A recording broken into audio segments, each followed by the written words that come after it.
these shows, sometimes the real reality itself is questionable. They can get so outrageous sometimes. Well, my next guest, can I just say, is the real deal. She is a real housewife, and she really is from New York. From Bravo's The Real Housewives of New York, please welcome Aviva Drescher. Aviva! You're gorgeous. Oh, gosh, how are you? Oh, my gosh. Oh. How are you?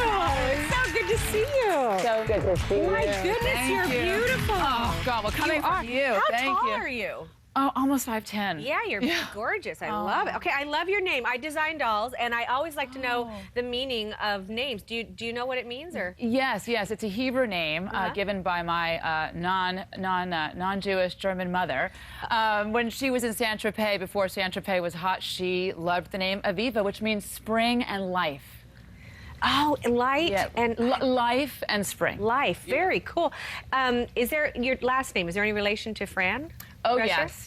yes. My husband's first cousin is Fran Drescher. She was just on the show. I love her. Isn't she amazing? Oh, my goodness, yes. So we're going to see her tonight, actually, for dinner. Okay, give her my love. Absolutely, give her. I will. Okay, so you are the only real housewife. Oh, yes. You are, aren't you? Well, you know, as far as housewife in the 1950s. I mean, and I should clarify, from New York. Yes, right? yes. I mean, I'm a wife. I stay at home, and I cook and clean. No, I'm just kidding. And, and I'm born and raised in New York City, and I'm actually a stay-at-home mom. So I am a real housewife from New York City. Yeah. And you, so when did you were always in New York, or? Yes, I was born in Manhattan on the Upper West Side. I grew up on 75th and Central Park West. Oh, I love it there. It's so I know great. Exactly. It's beautiful. It's great. Yeah. And I'm you know, when I leave Manhattan, I'm like a fish out of water. So I really do feel like a housewife of New York. I feel it. The real deal. The real deal. Yeah. You know what's interesting too is that you're an educated woman. Oh, thanks. Your background and all, you studied to be a lawyer. A lawyer. Thank you. I'm not sure Do that. many people know that? I think that they do, and I sort of, you know, in a silly way, threw that out there on the show once and got in a lot of trouble. But you know, it's not necessarily, you know, the degrees you possess, I think, that make you smart or make you successful at all. It's sort of what you do in life to give back to others. Well, the thing is and you're right. What because of your background, what would make you want to do reality television? Well, especially being a lawyer. Yes, it was a very difficult decision for my husband and I to make, and ultimately, I knew I was going to become a caricature on television. All us housewives become that one way or another. So it was a calculated decision. Very much so. I mean, I looked at the whole contract and the whole deal with a magnifying glass. Yeah. And I wanted to help others who are amputees. As you know, I'm an amputee, and I wanted to raise awareness. And I did that with the detriment of becoming, you know, a bit of a laughing stock at times, and you know, becoming a cartoon character, which was okay. The thing that you know, it's interesting you say that, because it seems like it's women fighting women. Doesn't it sometimes? It is. And I know that they take the worst part of everything, and that's what airs. Yes. What do you think about all that? You know, Marie, since the beginning of time, the greatest human draw has been conflict. People are not interested in looking at a love fest. People are stopping on the highway to look at the car crash. So what is that about us? I don't know. We're drawn to conflict. We're drawn, you know, when there's a brawl in the bar, everybody gets involved, everybody stares, and women do that conflict thing very well. You know, we're very articulate. Yes. So, you know, it is what it is. It provides tremendous entertainment. It's like watching a wrestling match or a boxing match. You know, it's... So how does that empower women? Because you say you did it for that reason. Yes. You know, because you're smart. How does that empower to watch? I find the show to be so empowering to women, because here are, you know, 6 or 7 women, some divorced, some single, some married, some working, some not working, well over the age of 40. And we are all, it's our show. It's a show about women in their 40s, 50s, and what we're doing. Not 20s. Not 20s. I mean, models today start at 12. They do. They're over the hill at 16. Yeah. Many actresses have a hard time getting a job after 35. Here are 6 just regular Joes. We're just regular women. We didn't waitress our whole lives. We didn't go to acting class. And we're doing a show about real women. I think it's very empowering. And I think, too, what you're saying is it's real life. And how you overcome the conflicts, how you deal with the situations and things like that. Now, in your particular situation, you say, you know, that you're an amputee. You can't. I can't even tell. Oh, thank you. I truly cannot. Thank you. Thank you so and much. What exactly happened? Your story? Yeah. So we lived in Manhattan, but my parents had a house upstate New York, a country house. And one night I slept over at a friend's house. I was 6 years old. So you were young. Yes, yes. And my parents stayed at home. It was one of my first sleepovers ever. And we woke up in the morning, and the girl that I was having a sleepover with, she was 9 and I was 6. And she said, "Oh, let's go ride the conveyor belt." And next door to their house was a farm. It was a barn with cows and the conveyor belt that removes the manure from the barn. And I said, okay. And I wanted to be cool, and I wanted to be like the big kid. And so we went. We snuck out of the house, and we snuck into the barn, and we rode on the conveyor belt a couple of times. And on the third time, she said, okay, now we're going to ride the turn. And I stood and I balanced, and on the turn, my foot got stuck and started getting sort of eaten up by the machine. And it took several hours to get me out, and the rest is history. But it really, I know it sounds. Do you remember that vividly? I do. I do. Did you think your life, I mean, what did you think? Your life was going to be different? How do you know at age 6? You know, I didn't. At 6, you're kind of like an animal just trying to survive, and all I knew was pain, and all I wanted was the pain to go away. And my father said to me when they had to amputate the foot, he said, "You're going to be like the Bionic Woman," which I thought was really $6 million man in Bionic. Yes. And you know, but what I wish that I had then, which is what I'm trying to give people today, is I wish I had somebody on a television show like myself with an amputated leg or two, going and doing and being married and having children and running around, and then I would have known that I was going to be okay. Well, you have bionic generosity. Thank you. You really do. Thank you so much. Thanks. The fact that you would put yourself out there, because there is an element of criticism and everything that comes with being in the public eye. It's just what it is. People judge and whatever. And to be able to put something out there as a role model. Kids can be cruel. Were they cruel to you? It wasn't that they were outwardly cruel, but it was. But you know, especially going through those teenage years. The teenage years, it was a little bit challenging. The staring, you know, getting in a bathing suit and going on the beach was really tough. I'm sure. I didn't like people to stare at me. I wanted to be like everybody else. That's what kids want to do. What about dating? Was that difficult? Dating.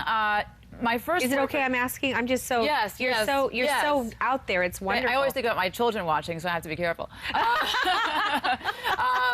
You know, when I was 15, I had my first boyfriend, and he asked my best friend. He said, "Well, does she shower with her leg on? Does she take it off to sleep?"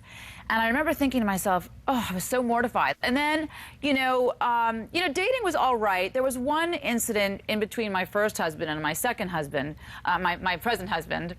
He's darling. Your family is out. You have to show. Aren't they so cute? And it's his birthday. It's my husband's. Yeah. Happy birthday, husband. It's my Prince Charming's birthday today. Do you know what? We're going to take a quick break, and when we come back, I want to hear about this dating. Something happened in between your first and second husband? Yes. Oh, this should be good. Tragic. We'll be back with more real stories from Aviva Drescher, and stay with us. Unbelievable. Amazing. Coming up, Real Housewife Aviva Drescher reveals how she went above and beyond to meet the love of her life.